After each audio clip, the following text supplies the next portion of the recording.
Hello viewers, আপনাদের কাছে নিয়ে নিয়ে আসলাম। আজকে আপনাদের কাছে দেখাবো ওমানের মাটিতে কচু ক্ষেত। আসলে এই দেখতেছেন আপনারা, এক একটা কচু অনেক বিশাল বিশাল। এক একটা কচু 10 কেজি 15 কেজি হবে। অনেক বিশাল বিশাল কচু দেখতেছেন। আসলে বিলিভ করার মতো না, এই জিনিসটা বিশ্বাস করার মতো না যে ওমানের মাটিতে কচু হয়। দেখতেছেন আপনারা ওমানের মাটিতে কচু। আবার এই একটা পেয়ারা গাছ, পেয়ারা যখন ধরে না তখন এত পেয়ারা ধরে বলে ওদেরকে বোঝাতে পারবো না, অনেক পেয়ারা ধরে। আর এগুলোতে এই দেশের একটা পেয়ারা একটা সমস্যা হলো, এই দেশের পেয়ারাগুলোতে ফোক হয়ে যায়।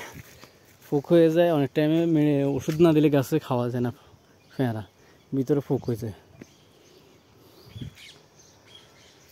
আসলে দর্শক আপনাদেরকে দেখেন, এই সামনে একটা কুয়া আছে, কুয়াতে যেখানে এরা বাঙালিরা কাজ করে, বাংলাদেশি, এগুলা তেলাপিয়া মাছ চাষ করে।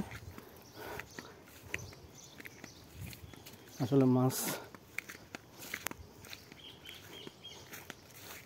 দর্শক সামনে দেখতেছেন মাশাআল্লাহ আম গাছ, এই পরিমাণ আম ধরছে যে আম ঝুলে ঝুলে পড়ে আছে আর কি। আর এই দেখেন আপনাদেরকে, এখানে তেলাপিয়া মাছ চাষ করে। তেলাপিয়া মাছ ছোট ছোট দেখা যাচ্ছে বাচ্চাগুলো, অথচ ক্যামেরায় আসতেছে না, আপনাদেরকে ঝুম করলেও দেখা যাবে না, কিন্তু আপনারা আমি দেখতেছি। আসলে এই বড় বড় তেলাপিয়া মাছ দেখতেছেন আপনারা, এই দেখতেছেন কি না জানি না, দেখা যাচ্ছে ক্যামেরায়, আপনারা দেখতেছেন তেলাপিয়া। এগুলা ছোট ছোট অনেক তেলাপিয়া হয় এখানে।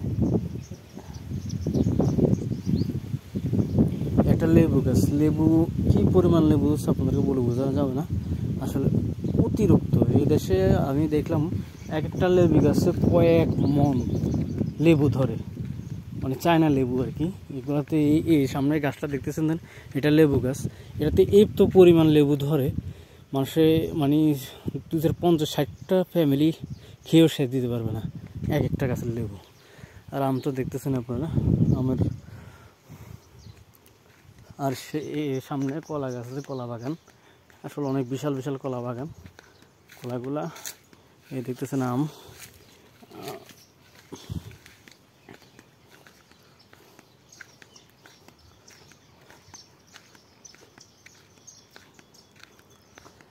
এই দেখতেছেন এই কলা, সাগর কলা। এদিকে একটা ছড়া আছে, এদিকে একটা ছড়া আছে। আসলে বিষয়টা, আমি এগুলো পাকলে অনেকগুলো নিয়ে আমি নিজেই খেয়ে ফেলি, আমাকে খেয়ে হয়। আমার মাছ ধর যে ছেলেটা কাজ করে বাংলাদেশি, ওই ছেলেটা আমার ফ্রেন্ড। আসলে এই দেখতেছেন আনাজি গেলা, বাংলাদেশে আমরা নোয়াখালী ভাষা আনাজি গেলা বলে, কোন জেলার মানুষ কী বলে আমি জানি না। আসলে এই দেখছেন কলা বাগান, অনেক বিশাল বাগান। তো দর্শক, ভিডিওটা ভালো লাগলে লাইক করুন, সাবস্ক্রাইব করুন, প্লিজ ভিডিওটা শেয়ার করুন, প্লিজ আমাকে সাপোর্ট করুন। আমার চ্যানেলটা ভিউ হচ্ছে না, আপনারা প্লিজ আমাকে সাপোর্ট করুন।